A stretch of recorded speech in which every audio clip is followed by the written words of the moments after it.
Hello and welcome to another adventure in Australian literature. Today we are risking a torrent of abuse on the internet because we are going to be talking about masculinity.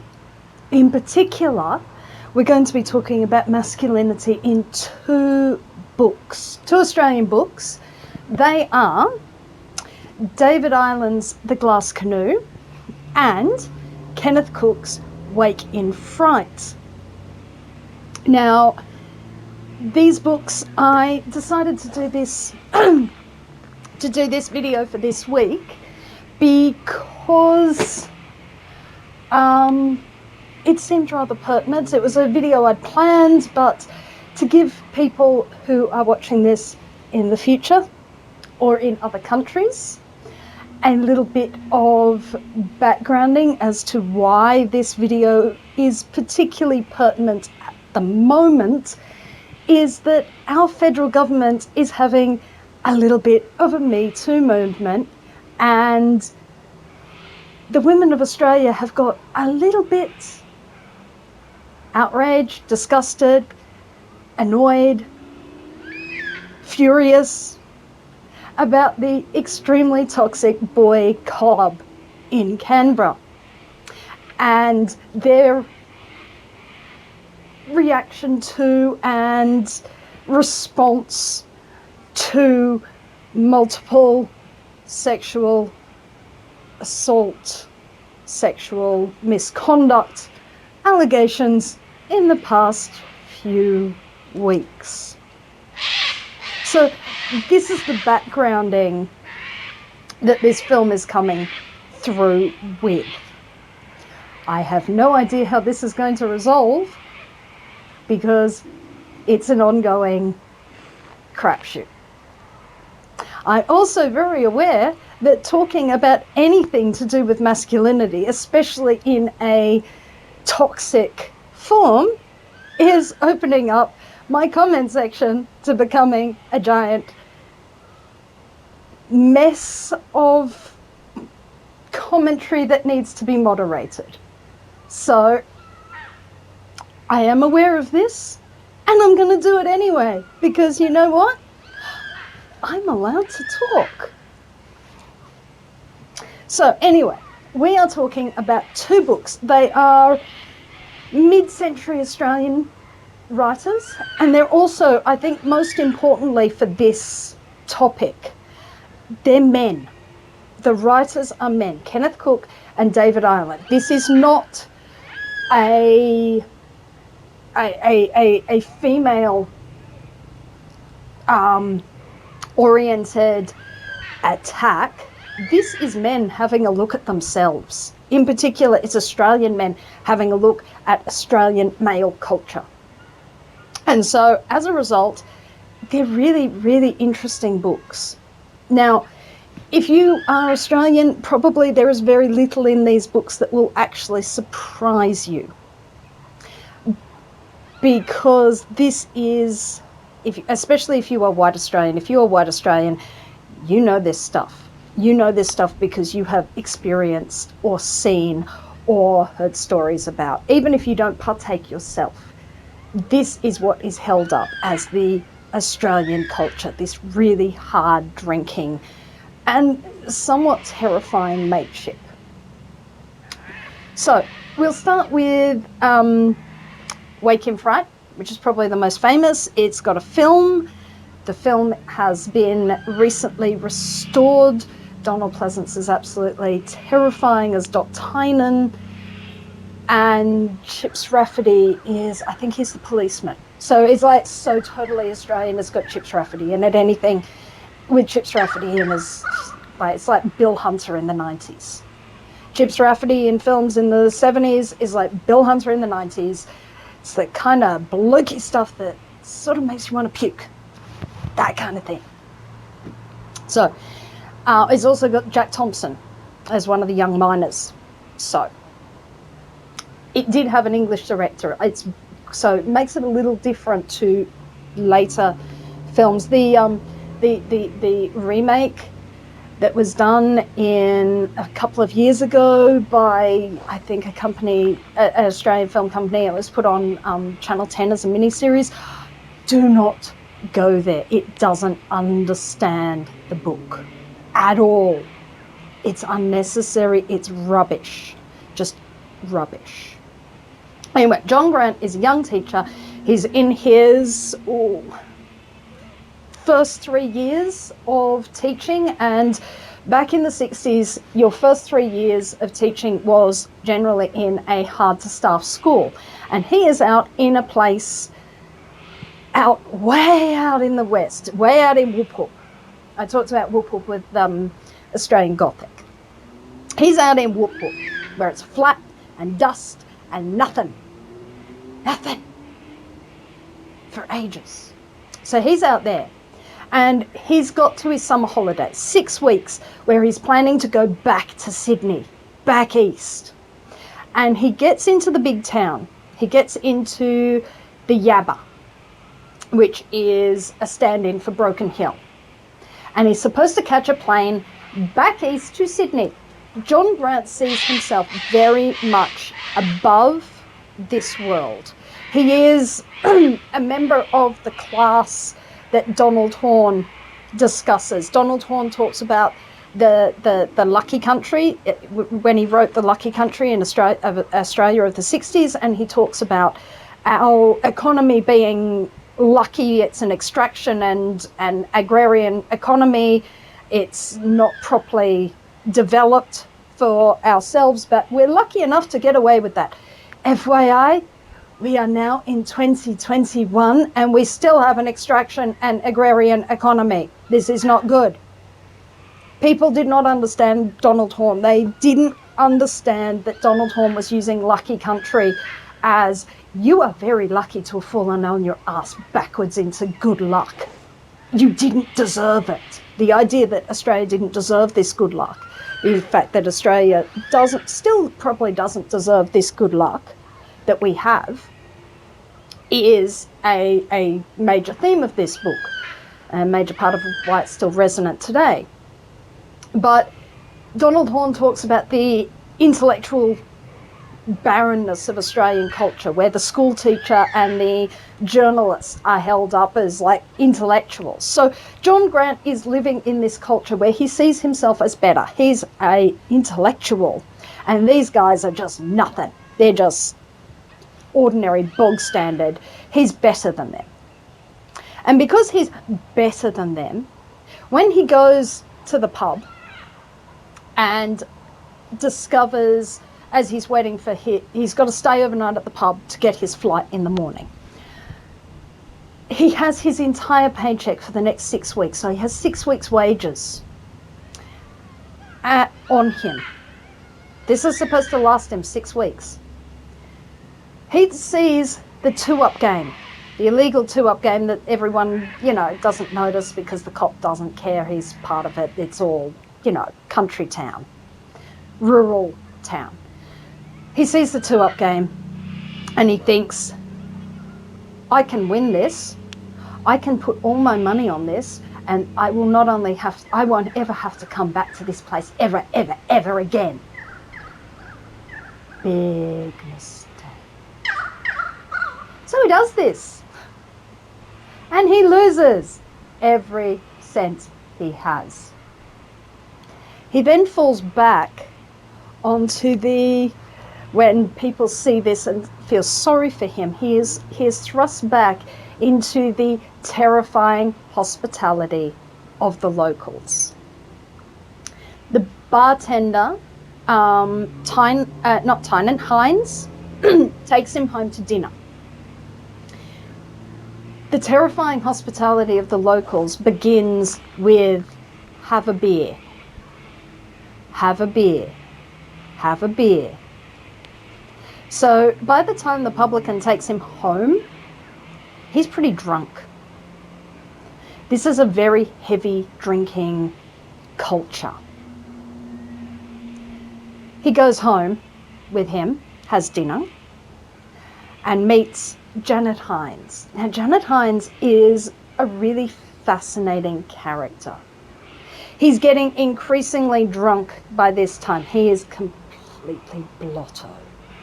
He is so drunk, and he will never be. He will spend the next 5 days off his face, just completely off his face. He's not going to be sober again for a very long time. He meets Janet. Janet is the daughter of the publican. Janet is also a nurse in the hospital. We don't know this. Janet is very quiet. And Grant has a very peculiar relation towards women. He has a young man's concept of women. He has Robin, the unattainable, beautiful Robin who's in Sydney. Robin is his, I'm not sure if he's his girlfriend or a woman he'd like to have as his girlfriend. She represents this civilized world. Robin is really a mental image. She's not a character. She's a concept that Grant is hanging in his head. He meets Janet. He's drunk, so his inhibitions are lowered, and he suggests they go for a walk. Janet is, to him, in this place that he sees as beneath him, a disposable woman.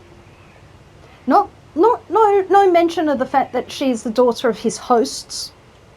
No idea the fact that she may have desires or anything of her own. He doesn't think about these things. He doesn't think that perhaps just seducing the daughter of his host is, maybe bad form, bit rude, don't do it. But he's in the yabba. Anything goes in the yabba, as we talked about with Australian Gothic. That, the monster can come out in the outback. But he goes with Janet, and she is really, really fascinating, because drunk as he is, he still sort of thinks, oh yes, we can do this. This could work. This could happen. Except he's very shocked by the fact that Janet has her own agenda.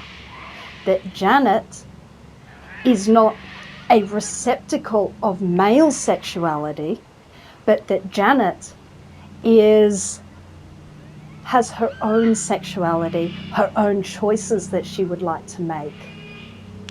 And that she's just a little too much for John Grant to handle.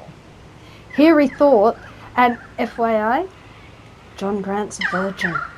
So here he is thinking, oh, maybe I would have thought about this if he wasn't so drunk. He might have given this a bit more care or a bit more consideration. But no, he's really drunk. He's going to do this. And his only thought is, I better not get her pregnant because I don't want to be stuck out here because I got a girl pregnant. That's his only thought. His only thought for her is about him. Okay? His only thought for her is about him. His life, what it would do to him. Not what it would do to her. Mind you, she's a nurse and she has taken the lead in this entire situation. There is a good chance Janet knows exactly what she's doing because Janet has done this before. But when it comes to it, he can't do it.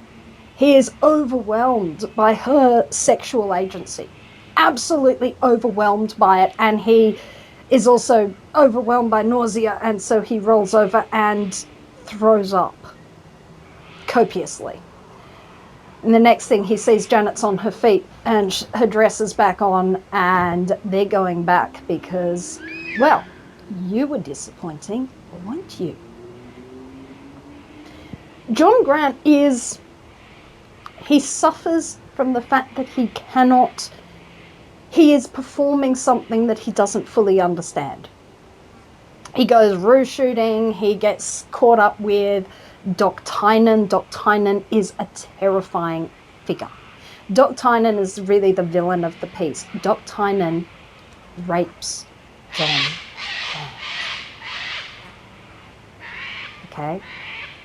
So John Grant is not only, his masculinity is really annihilated, not only by this sexually precocious, sexually fully with her a woman with her own sexual agency, he is also sexually humiliated by being raped by a man. And this is because he is attempting to perform a particular form of masculinity. He is attempting to form this very limited, tiny masculinity that he sees permissible in the Yabba.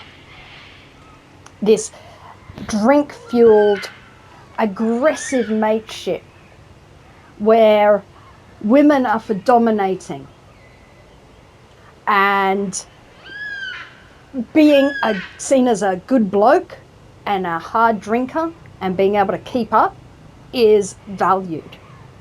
It's very superficial and he can't do it.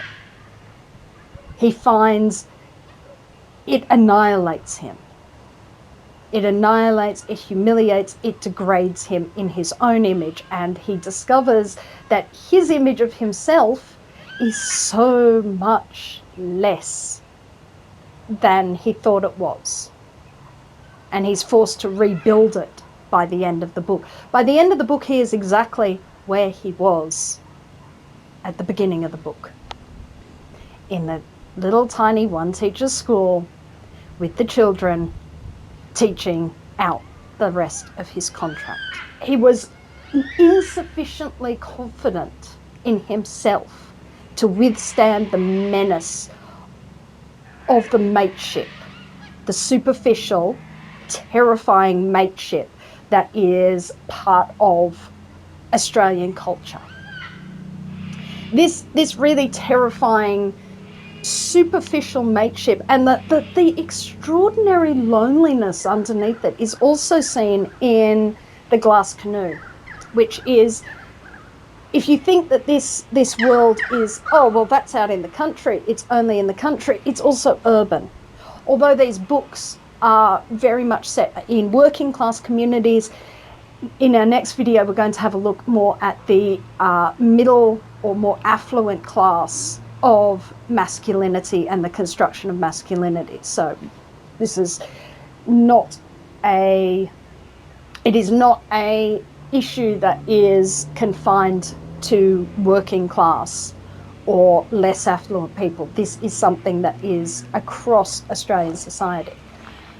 The Glass Canoe gives you the sense of the enormous isolation and loneliness of this form of menacing, terrifying masculinity. It is something that has to be performed. It has to be performed, it has to be conformed with, because the sociology student who is studying these men discovers that to not conform, to question, to poke, doesn't end in a good place. Not a good place at all. So it really, both these books actually highlight the extraordinary loneliness of this very performative form of masculinity. It is the menacing, aggressive hospitality of the Yabba is there because it is such a superficial way that these men can connect to each other. Have a beer.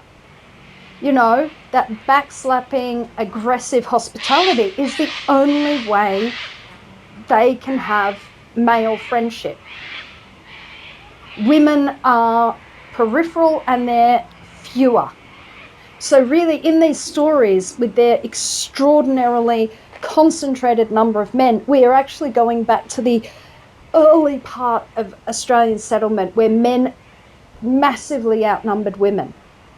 And a study was done recently that showed that places where the gender ratios were deeply unequal for large parts of Australian history still contain very misogynistic attitudes towards women compared to areas in Australia where the gender ratios equalised a lot sooner.